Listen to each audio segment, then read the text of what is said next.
आपका जो स्टोर है उसमें मुख्यतः 4 डिपार्टमेंट, 4 विभाग रहते हैं। पहला क्या होता है, ऐसे ही छोटे मोटे तौर पे खाली बता दे रहा हूं, आगे इसकी विस्तृत जानकारी है। पहला जो होता है आरबीआर होता है। क्या आरबीआर होता है? ये रिसिप्ट विभाग है पूरा। फैक्ट्री में जितने भी कार्य, ठीक है, बाहर से जब फैक्ट्री के अंदर आएगा तो यही विभाग संभालता है। ये आरबीआर को आप ऐसे डिवाइड कर दीजिए, आर एक विभाग है और बी आर एक विभाग है आरबीआर का, इसके बारे में आपको बताऊंगा, ठीक है। उसी प्रकार एक इशू विभाग रहती है। क्या विभाग रहती है? इशू विभाग रहती है। ये 2 प्रकार के जैसे होते हैं, ये भी 2 प्रकार के होते हैं, ध्यान रखें। ये आरबीआर 2 प्रकार के होते हैं, 2 ऑफिस होते हैं। उसी प्रकार इशू भी 2 ऑफिस होते हैं इसके बारे में आपको बताऊंगा। उसके बाद आता है एससीओ। क्या? एससीओ। उसके बाद आता है डिस्पोजल, ठीक है, डिस्पोजल। इसी प्रकार 4 विभाग होते हैं। तो ध्यान रखिए स्टूडेंट्स, ये जो आरबीआर होती है, एक होती है ये आर से मैं जैसे कि बताई, एक होती है रिसिप्ट ऑफिस, ठीक है, एक होती है रिसिप्ट ऑफिस, एक होती है बॉन्ड रूम। बीआर मतलब क्या हुआ? बॉन्ड रूम होता है। ध्यान रखें स्टूडेंट्स, ये आरबीआर 2 विभाग में होते हैं। एक होता है रिसिप्ट ऑफिस जो कि पूरे डॉक्यूमेंटेशन का काम करता है, एक होता है बॉन्ड रूम जो जिसमें भी हमारे ये जो स्टोर की रिप्रेजेंटेटिव्स रहते हैं, दोनों का कार्य अलग अलग होता है। एक डॉक्यूमेंटेशन का काम करता है, एक फिजिकल काम करता है। फिजिकल मतलब सीडब्ल्यूसी का काम करता है। सीडब्ल्यूसी क्या होता है? काउंटिंग, वेजिंग एंड चेकिंग, मतलब गिनती करना, मापतोल करना, चेकिंग करना, विजुअल इंस्पेक्शन करना, सेंटेंसिंग का व्यवस्था करना, क्यूए मैट के लिए ये एमआईएस बनाना, गेट में जाके आईजीपी बनाना, ये सभी काम ये दोनों मिलके करते हैं। लेकिन जितने भी डॉक्यूमेंटेशन का काम है, आईजीपी बनाना, एमआईएस बनाना, ये ऑफिस करेगा। बीआर क्या करता है? सीडब्ल्यूसी का काम करता है, काउंटिंग, वेजिंग, चेकिंग करता है। ये सभी मिलके पूरे कार्य को, जो हमारा मटेरियल हमारे फैक्ट्री के अंदर आ रहा है, ये मिलके यही विभाग करते हैं। उसी प्रकार इशू विभाग होता है। यहाँ पे इशू विभाग में भी 2 प्रकार का ऑफिस होता है। एक होती है इशू ऑफिस, एक होती है डिस्पैचिंग ऑफिस। ध्यान रखिए, इसी में जो डिस्पैचिंग ऑफिस होते हैं वो क्या करते हैं? ये वही काम करते हैं जो बॉन्ड रूम वाले करते हैं। वेजिंग, चेकिंग, गिनती, जब जाएगा कोई मटेरियल उसको गिनती करना, प्रॉपर मापतोल करना, प्रॉपर मटेरियल है कि नहीं वो चेक करना, डिस्क्रिप्शन के अनुसार है कि नहीं वो चेक करना, स्पेसिफिकेशन के अनुसार मिलान करना, है ना। और उसके बाद आप कंसाइनी तक जाने के लिए जो डॉक्यूमेंट है उसको भी हमारा वो करता है। सभी कुछ ही मिलके दोनों करते हैं। डॉक्यूमेंटेशन जैसे आरबीआर करता है उसी प्रकार डॉक्यूमेंटेशन जाने के लिए हमारा कुछ सामान फैक्ट्री के बाहर, वो सभी डॉक्यूमेंटेशन इशू ऑफिस और डिस्पैचिंग ऑफिस मिलकर करते हैं। उसके बाद आता है एससीओ। ध्यान रखिए स्टूडेंट्स, ये एससीओ एक ऑफिस होता है जो कि स्टोर विभाग का होता है। और यकीन नहीं मानेंगे, यही ऑफिस जो होता है, इसी ऑफिस के अंतर्गत आपका पूरा जो स्टोर कीपर के हाथ में जो कार्य रहता है, मतलब जो स्टॉक का कार्य होता है, ये पूरे स्टॉक का कार्य इसी के हाथ में रहता है। मतलब मटेरियल की हैंडलिंग से लेके मटेरियल की प्रिजर्वेशन से लेके मटेरियल की डिस्ट्रीब्यूशन तक सभी इसी विभाग के अंतर्गत रहता है। और जो स्टोर कीपर होता है वो एससीओ के अंतर्गत एक छोटा सा कर्मचारी होता है, स्टोर कीपर। तो स्टोर मैनेजमेंट की जो व्यवस्था होती है वो एससीओ संभालता है। समझ लीजिए कि ये आने वाला मटेरियल को देखता है, ये जाने वाला मटेरियल को देखता है। फैक्ट्री में जो मटेरियल आने के बाद जो मटेरियल हमारे प्रोडक्शन में लगेंगे वो सभी को यही संभालता है। और डिस्पोजल वो विभाग होता है जो कि हमारे स्क्रैप विभाग को देखता है। जो मटेरियल हमारे स्क्रैप में चले जाते हैं, वेस्टेज में चले जाते हैं, उनको सीआरबी, सीआईबी का जो हमारा certified issue voucher, certified receipt voucher के माध्यम से इसको रेगुलाइज करने का काम, नीलामी करने का काम, टीसीपी जो आप जानते हैं टेंडर पर टीपीसी जो कमिटियां होते हैं, ठीक है, टीपीसी 1 से लेकर टीपीसी 4 तक, ये सब कमिटियां इन जो हमारे डिस्पोजल होते हैं उनको नीलामी करने का, ये सभी काम यही विभाग देखता है। ठीक है, ये 4 विभाग संक्षिप्त में मैं आपको बताया। इसके बारे में आपको विस्तृत जानकारी दूंगा, आप इतना खाली समझ लीजिए। ये जो हमारे मटेरियल स्टोर जो होती है ये एससीओ के अंतर्गत होते हैं। और एक जानकारी आपको देता हूं, ध्यान रखिए, जो स्टोर होती है एससीओ का मतलब होता है स्टॉक कोऑर्डिनेटिंग ऑफिस। क्या बोला मैंने? Stock coordinating office. कायदे से याद रखना है स्टूडेंट्स, जैसे कि आपको छोटी छोटी जानकारियां मैं हमेशा देता हूं। वर्क ऑर्डर, वारंट, और एक बार वर्क ऑर्डर, वारंट, ये डब्ल्यू से इसका नाम शुरू है। और इनको जारी करने वाला, इनका कस्टोडियन जो ऑफिस होता है वो डब्ल्यू से शुरू होता है, वो होता है वर्क ऑफिस। इसी प्रकार जो स्टॉक कोऑर्डिनेटिंग ऑफिस होता है, ये जो स्टॉक मतलब होता है आपके पास जितना मटेरियल जमा है उन्हीं को व्यवस्थित करने का काम इसी एससीओ का है। ध्यान रखें, ये स्टॉक में इसका पहला नाम जो पहला लेटर है वो भी एस से शुरू होता है। इसका काम भी स्टोर को अपने पास सजा के रखना, स्टॉक को अपने पास सजा के रखना। स्टोर्स मतलब होता है मटेरियल, मटेरियल को अपने पास सजा के रखना। और इसको जो जिम्मेदारी लेता है उसका नाम भी पहले वो स्टोर कीपर होता है, वो भी एस से शुरू होता है। तो stock and store keeper, stock की जिम्मेदारी कौन लेता है? स्टोर कीपर लेता है। तो ये जो स्टोर होता है हमारे फैक्ट्री में, जो स्टोर होता है मटेरियल डिस्ट्रीब्यूशन के लिए, वो इसी स्टॉक कोऑर्डिनेटिंग ऑफिस की जिम्मेदारी रहती है।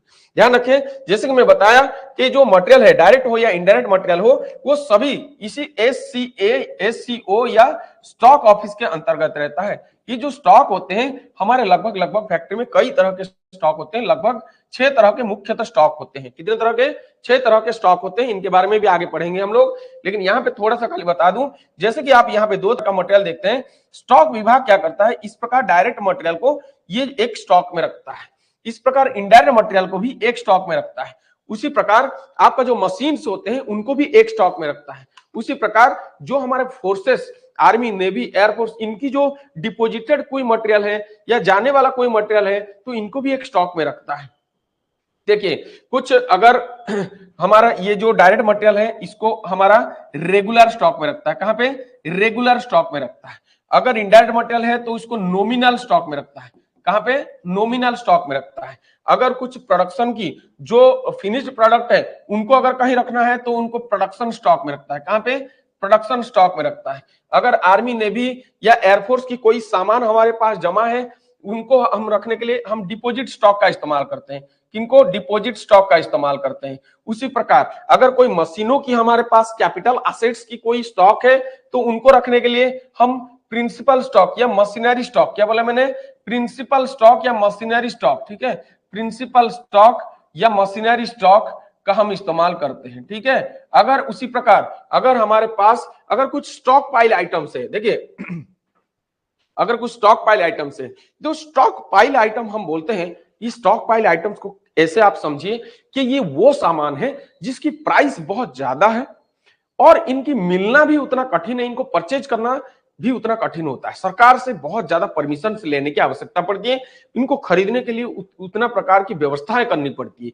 इन्हीं को हम स्टॉक पाइल स्टॉक बोलते हैं। ध्यान रखें, स्टॉक पाइल स्टॉक।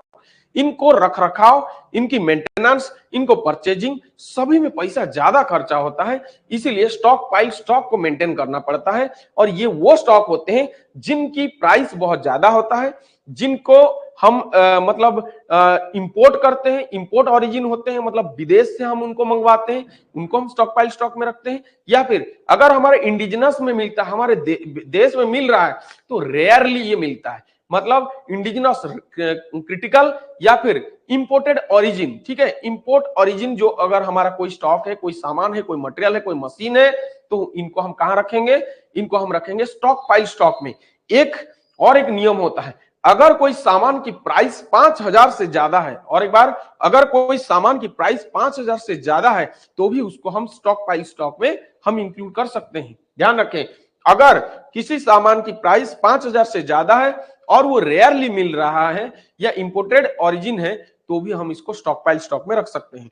तो कुल मिला के अगर स्टॉक पाइल स्टॉक को भी मेंटेन करना है तो उसको भी हम अलग से मेंटेन करते हैं। तो आप देख सकते हैं कितने प्रकार के स्टॉक को ये SCO जिम्मेदारी लेता है, स्टॉक कोऑर्डिनेटिंग ऑफिस जिम्मेदारी लेता है। तो आपको अगर कभी पूछा जाए कि डायरेक्ट मटेरियल को हम किस प्रकार स्टॉक में रखते हैं तो आप बोलना रेगुलर स्टॉक में। इनडायरेक्ट मटेरियल को किस प्रकार स्टॉक में रखते हैं तो उसको बोलना नॉमिनल स्टॉक को। ध्यान रखें, ये इसीलिए मैं आपको बताया। आप सोच रहे होंगे कि स्टॉक जो स्टोर होता है वो स्टोर में हर कोई मटेरियल जो भी आया उनको एक समान एक साथ में रखते हैं, नहीं, ये गलतफहमी है।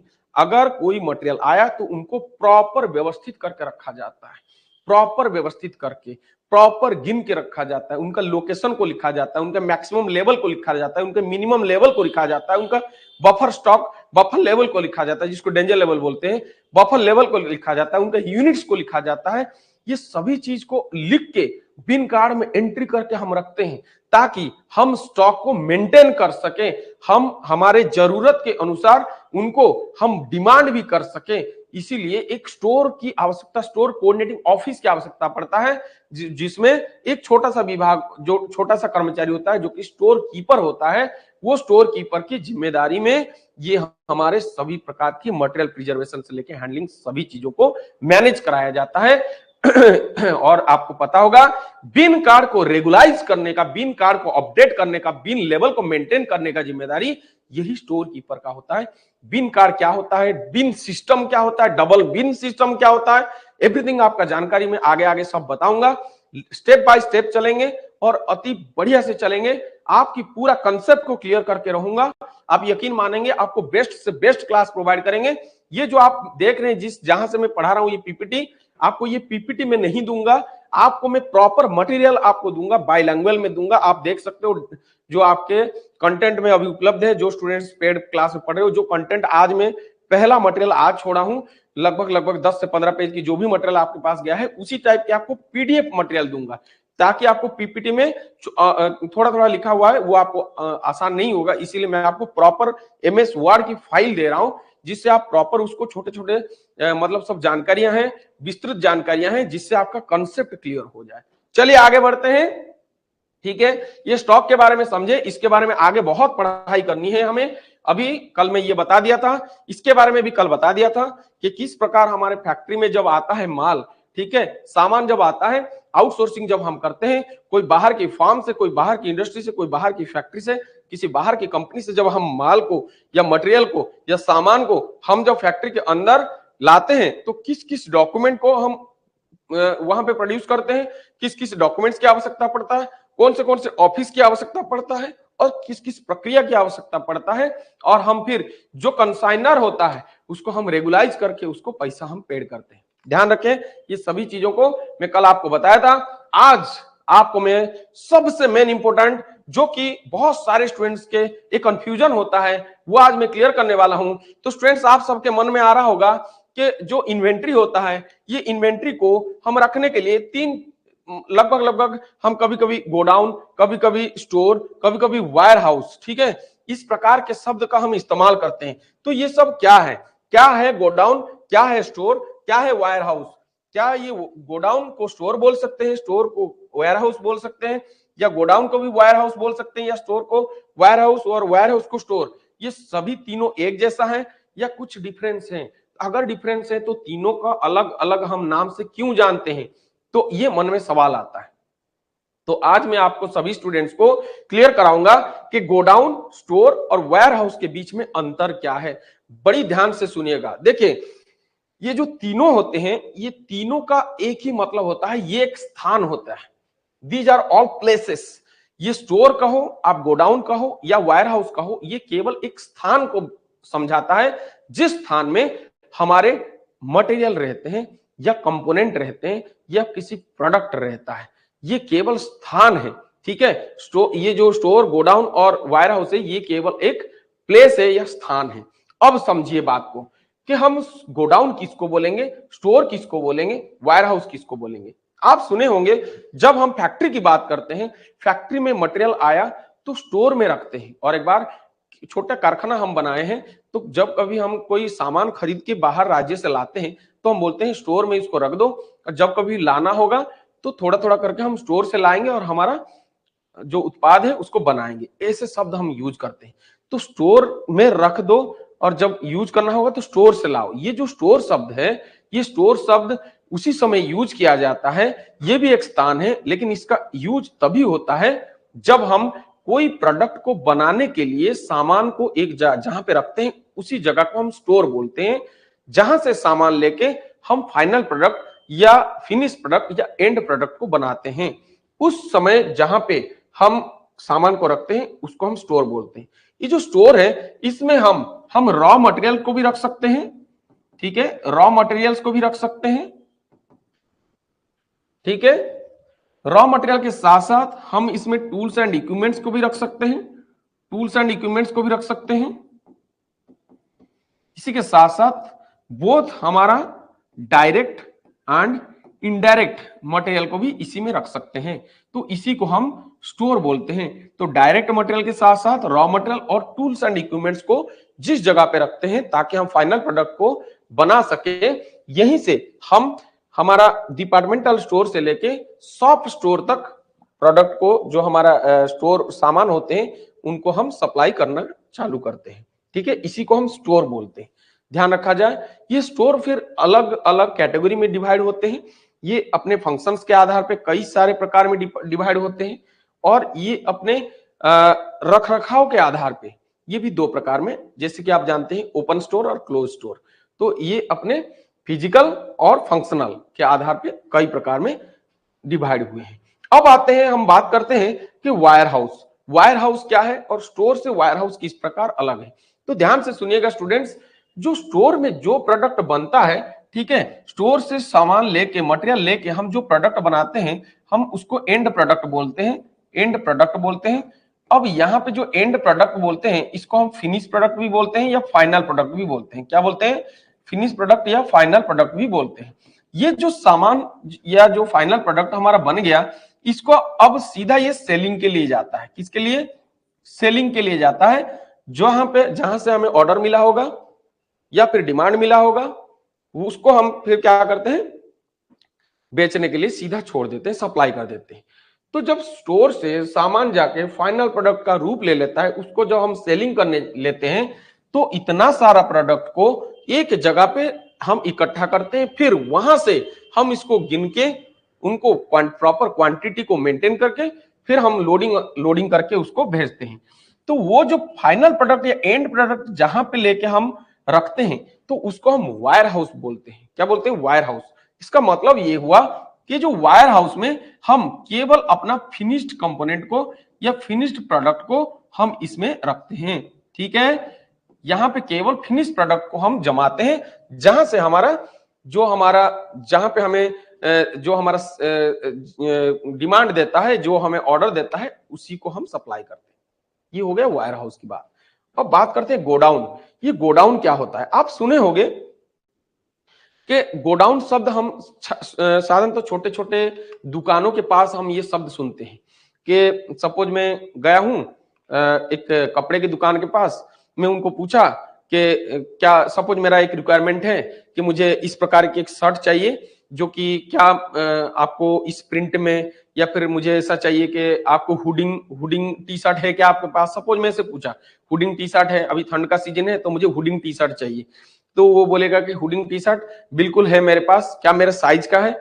हाँ मिल जाएगा, लेकिन अभी यहाँ पे नहीं है, मैं गोडाउन से मंगवा लेता हूँ। ऐसे करके आपको दुकान वाला बोलता है। तो जो शब्द यूज करता है वो गोडाउन यूज करता है, वो स्टोर यूज नहीं करता है, वायर हाउस यूज नहीं करता है। तो ये जो गोडाउन शब्द उसने यूज किया, तो ये गोडाउन क्या होता है आप समझ लीजिए। जब आपका कोई बिजनेस करने के लिए जब आप किसी मतलब विक्रेता से, ठीक है, जब कोई सेलर से आप सामान आप ले आए, तो वो जो सामान आपको सेल किया, वो एक जगह पे जो इकट्ठा करके रखा था, उसको वायर हाउस वो बोल रहा था। उस वायर हाउस से आप कुछ सामान लेके आए, और आप जब शॉप में उसको सेल करोगे, रिटेल करोगे, तो वहां पे आप लाके एक स्थान पे आप सामान को जमाते हो और धीरे धीरे रिटेलिंग के अनुसार बेचते हो। सामान को आप अपने ग्राहक को फिर अपने मतलब जहां आपका सेलिंग चेन है, उसको आप प्रोडक्ट को फिर रिलीज करते हो। तो वो जो सामान आप रखे, उसको हम गोडाउन बोले। क्या बोले? गोडाउन बोले। तो ध्यान रखें, ये जो गोडाउन शब्द है, ये साधारणतः अर्बन या रूरल सेक्टर में, रूरल जगह पे, छोटे मोटे जगह पे हम अगर कोई सामान को ला के फिर वहां से रिटेल हम करते हैं, तो इसको हम गोडाउन बोलते हैं। ठीक है, लेकिन अगर मेरा बिजनेस बहुत बड़ा है, मैं कहीं जगह से सामान लाया और लाके फिर मैं अपने एक बड़े से जगह पे इसको रखूंगा और वहां से फिर मैं अपने कस्टमर्स को दूंगा, तो भी वो उस जगह को वो गोडाउन भी बोल सकता है या वायर हाउस भी बोल सकता है।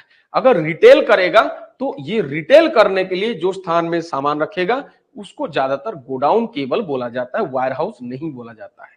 तो आपको मैं इस स्लाइड में मैं आपको समझाया कि गोडाउन क्या होता है, स्टोर क्या होता है और वायर हाउस क्या होता है।